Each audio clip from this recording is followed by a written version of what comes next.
Today News Focus. Sarawak Premier arrives in Singapore. Sustaining Sarawak's development momentum. Azam urged to continue supporting Sarawak's development agenda.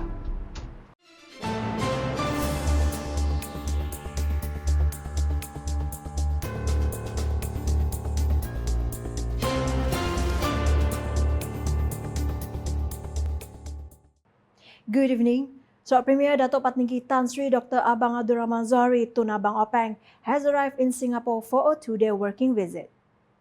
His arrival at 4 p.m. on Sunday was greeted by Sarawak Secretary Datuk Amar Muhammad Abu Bakar Mazuki and Climate Change Advisor Dr. Engineer Technologies Angela Liu Sanchiwing. As part of his visit, he is scheduled to meet Singapore's Minister for Foreign Affairs, Dr. Vivian Balakrishnan, later this evening. On Monday morning, he will have breakfast with Singapore's Minister for Manpower and Second Minister for Trade and Industry, Dr. Tan See Lang. The highlight of the visit will be a public lecture at the IC's Yusof Ishak Institute, prominent research institute in Southeast Asia. The Sarawak Premier will outline the state's strategies for advancing renewable energy, digital transformation, and economic resilience. The event will be attended by policymakers, industry leaders, and academics, providing a key platform for discussing climate action, economic innovation, and regional cooperation.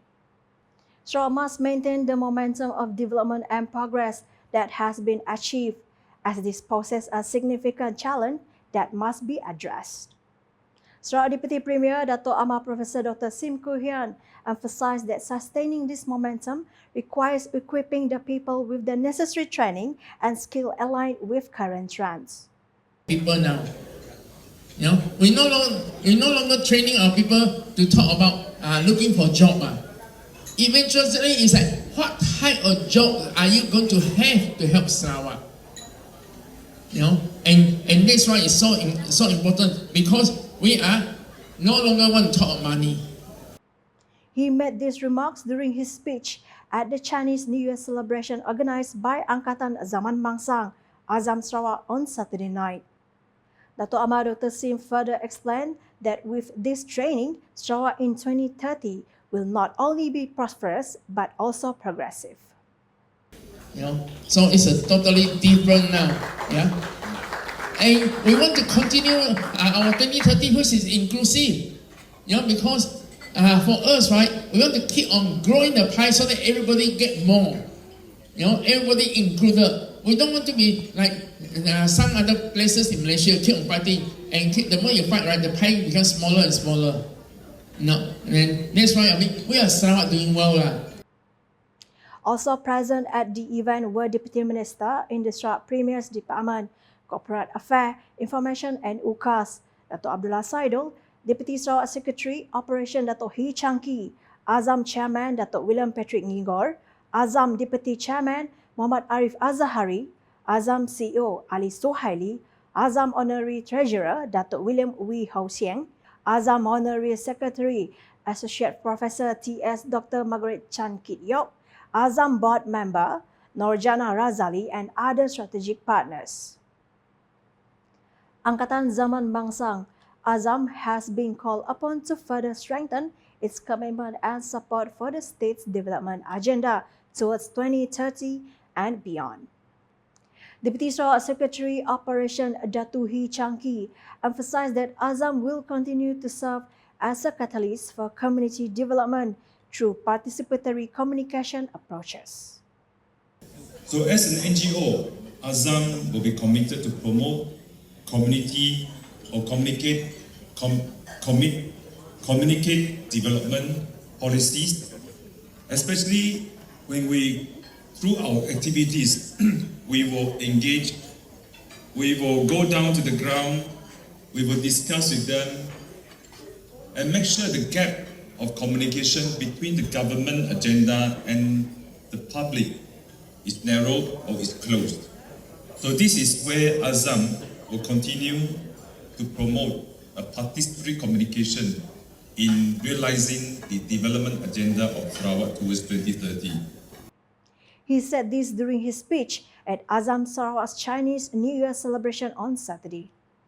Datuhi added that Chinese New Year is a time to strengthen family ties, friendship, and for Azam, it served as an opportunity to reconnect and enhance relationship within the organization. And it reminds us of the importance of how we adaptability, and also thoughtful decision-making, qualities that are very crucial as we navigate the path of development and progress in Sarawak. The Sibu Municipal Council (MPS) remains dedicated to developing Sibu in alignment with the post-COVID-19 development strategies PCDS 2030. Sarawak Deputy Premier Dato' Amar Professor Dr. Sim Koo Hian stated that MPS's vision of towards a sustainable and livable city by 2031 is in line with Sarawak's PCDS 2030, which emphasizes data, innovation and sustainability as key drivers of the state's growth. He conveyed this message through a speech read by Deputy Minister of Public Health, Housing and Local Government, Dato' Michael Tiang Ming Tee, who represented him during the MPS Chinese New Year celebration at Kingwood Hotel on Saturday. Your commitment to improving infrastructure, promoting environmental sustainability, and fostering social inclusivity is commendable. Such initiatives not only enhance the quality of life of Sibu residents, but also position Sibu as a vibrant and thriving city. Additionally, Dato' Amar Dr. Sim highlighted that the Chinese New Year celebration reflects the unique cultural diversity of Sibu and underscored the importance of unity among the people.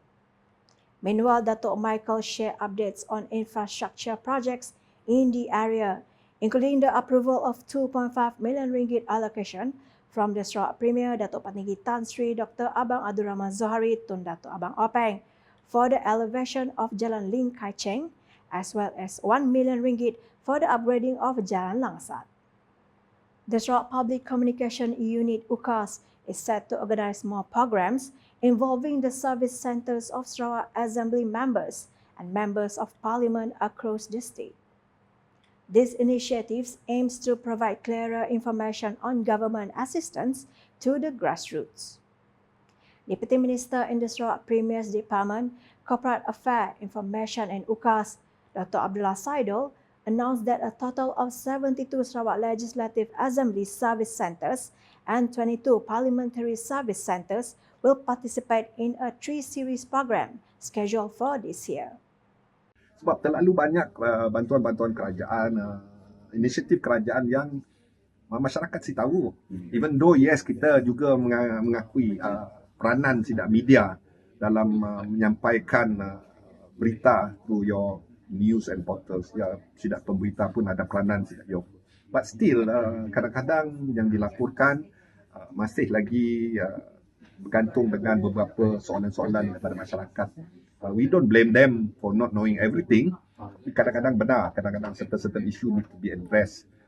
Dari sialah kementerian akan menghadap wakil pusat khidmat tu supaya nada keresahan, concerns by the community will be duly delivered to the agency yang kaitan.